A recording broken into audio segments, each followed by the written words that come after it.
আর তোমাকে বলে যাচ্ছি যুবক, তুমি কোন সময় তোমার বোনের ভাগ্নিদের ভাতকে ভারী মনে করো না।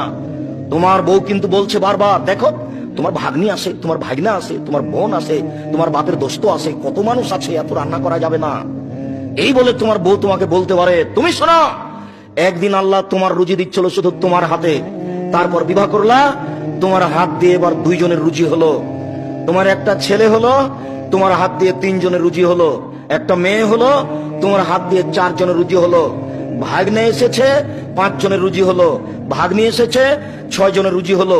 বোন এসেছে, 7 জনের রুজি হলো। ভগ্নিপতি এসেছে, 8 জনের রুজি হলো। তোমার হাত দিয়ে আল্লাহ ব্যবস্থা করছে, তুমি করো, আল্লাহ বরকত দিয়ে দিবে। তুমি বলে দিও, আব্বা আমার কাছে খাবেন, আম্মা আমার কাছে খাবেন, আমার ভাগ্নে আমার কাছে খাবে, ভাগ্নি আমার কাছে খাবে, বোন আমার কাছে খাবে, দুলা ভাই আমার কাছে খাবে, আমার বাপের যত আত্মীয় স্বজন আছে সব আমার কাছে খাবে। তুমি খাওয়াতে শুরু করো তো, তুমি